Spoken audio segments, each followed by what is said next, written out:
Seja muito bem-vindo a mais esse estudo. Hoje nós trouxemos uma reflexão sobre o versículo 16 do capítulo 22 dos Atos. E agora, que está esperando? Levanta-te, mergulha-te e lava-te dos teus pecados, invocando o nome dele.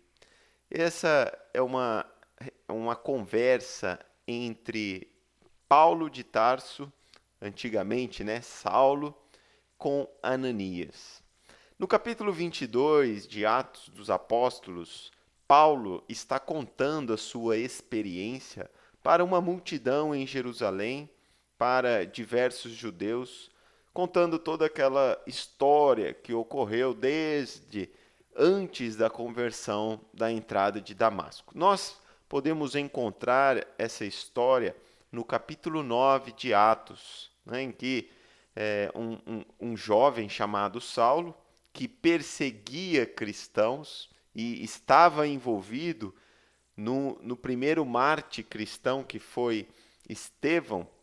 Ele então depois intensifica a perseguição e consegue uma carta com autorização para prender a todos esses cristãos em Damasco. E então, nessa viagem, ele tem a oportunidade de conversar com o Cristo.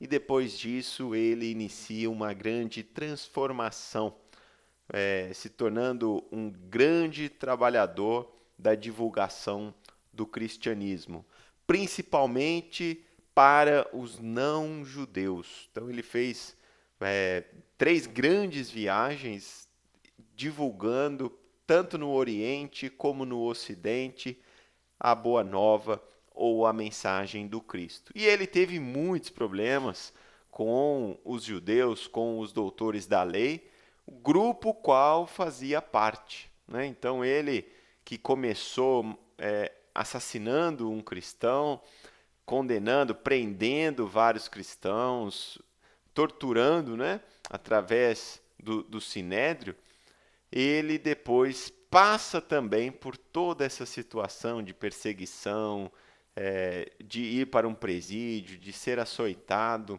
como ele também fez. Mas é uma das belíssimas transformações que nós vemos, que nós conhecemos, e está muito bem relatado lá no Evangelho, mostrando que é possível. Mas, no estudo de hoje, nós vamos pegar especificamente esse diálogo entre Ananias, que era um senhor já cristão, que Paulo também foi para Damasco para buscá-lo, para prendê-lo, e depois que ele vê o Cristo, ele fica cego. E ele vai então até Damasco e fica numa pensão lá. E aí Ananias, enviado pelo Cristo, né? No Atos a gente consegue ver esse diálogo entre Ananias e o Cristo, porque todos os cristãos tinham medo de Saulo, que depois vem chamar Paulo de Tarso, mas o Cristo então fala para Ananias que era importante ele ir lá, porque esse era um vaso que Jesus utilizaria para poder divulgar essa mensagem aos não-judeus. E aí, logo depois em que Ananias restitui a visão a Paulo de Tarso, Ananias faz essa pergunta para ele: e agora? Que está esperando? Algumas traduções nos falam um pouquinho diferente. E agora? Por que te detens? Né? No sentido de, o que você está esperando agora, Paulo? E aí Ananias ainda complementa, colocando aqui alguns pontos. Levanta-te, no sentido de, porque Paulo sofre, Paulo fica cego durante algum tempo, Paulo faz uma reflexão profunda sobre a sua vida, sobre os seus erros, e se arrepende, com certeza. Então, Ananias o orienta para que ele se levante, no sentido, não adianta nós ficarmos sofrendo, nos corroendo pelo que já se passou, mas devemos sim continuar e caminhar. Mergulha-te e lava-te dos teus pecados. Né? Então é uma frase de Ananias no sentido de incentivá-lo a Paulo fazer essa mudança e continuar. E vamos trazer essa mesma reflexão de Ananias, esse questionamento para nossas vidas. Todos nós recebemos convites, apelos, às vezes uma dádiva, alguma coisa que nós queríamos muito, uma cura, uma dúvida, ou todos esses talentos, né, que nos rodeiam, os recursos, a saúde, são todas dádivas, socorros do Cristo. Então, cada um de nós, assim como Paulo de Tarso, recebeu esses convites, esses apelos do Mestre. Se não diretamente do Cristo, como Paulo recebeu, mas com certeza através dos mensageiros, através dos anjos, através de trabalhadores do Cristo que chegam até nós. E aí, na maior parte das vezes, nós nos prendemos em obstáculos criados por nós mesmos. Então, diante dos convites, diante dos apelos, é muito comum utilizarmos de desculpas de ordem variada. Por exemplo, se eu já estou numa idade mais avançada, podemos dizer assim, não, minha idade já não permite uma mudança. É uma pena eu não ter conhecido o Evangelho ou não ter conhecido o Cristo quando eu era novo, quando eu era possível. Né? Esse é uma desculpa também que frequentemente se ouve e nós sabemos que isso não é verdade, não existe idade. Antes tarde do que nunca. Sempre há essa oportunidade na nossa vida e nós devemos aproveitá-la. Então, essa é uma das frequentes justificativas. A outra, também muito comum, condições financeiras. Eu não tenho dinheiro nem para mim, quanto mais fazer caridade, ajudar os outros, não dá.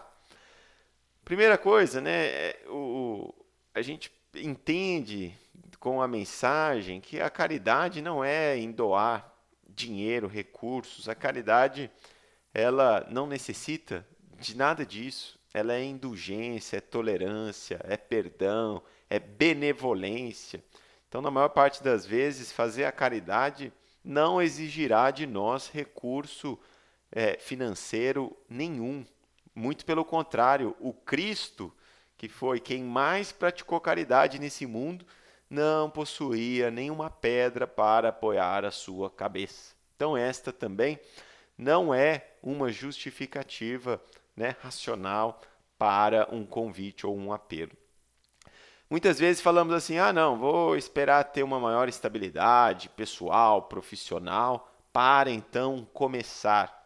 Nós não sabemos o dia de amanhã, talvez esse momento não chegará, ou quando chegar, teremos outras preocupações que nos desviarão desse caminho ou desse roteiro.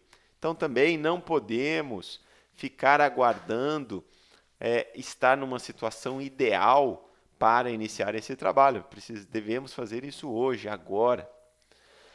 Outro grande motivo ou justificativa, na realidade, é o tempo. Falamos, poxa, eu não tenho tempo, eu mal consigo fazer as coisas, minha família, meu trabalho, não dá.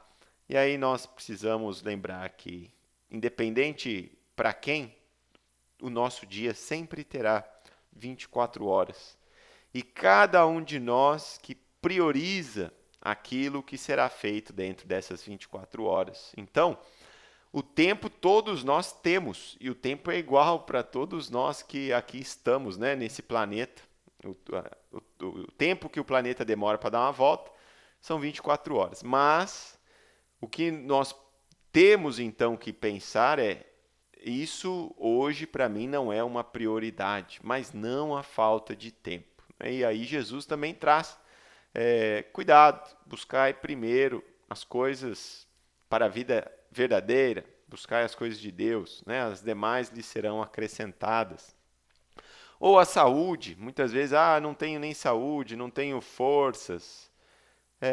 Mesmo assim, a gente não pode estar justificando porque aquele doente que está no hospital, ele também consegue fazer um trabalho para aqueles que estão ao seu redor, né, trazendo o consolo, trazendo a esperança, uma conversa fraterna.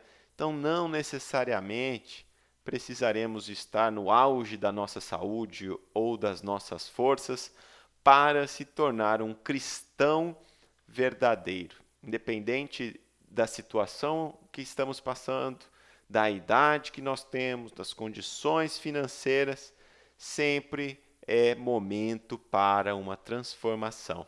Ou seja, em qualquer posição ou tempo, estamos cercados de possibilidades de serviço com o Salvador. Paulo de Tarso fez uma transformação belíssima. Claro que ele meditou durante alguns anos, né, trabalhando como um simples artesão, né, costurando e interiorizando essa mensagem, conhecendo essa mensagem, mas então ele se levanta, começa o seu trabalho, começa a sua divulgação, depois ele participa lá da igreja de Antioquia, atendendo a muitos daqueles que já não tinham mais esperanças na sociedade, né, os doentes de toda a ordem, e depois sai a pregar essa boa nova para todos. Também não tinha recursos, a maior parte das vezes ele alugava equipamentos, ele trabalhava de forma bastante simples para poder se manter, né? Passou com certeza por situações de fome, de necessidade, mas ele sempre teve essa fé e buscou a prática, buscou seguir isso que Ananias o recomendou que ele fizesse por toda a sua vida.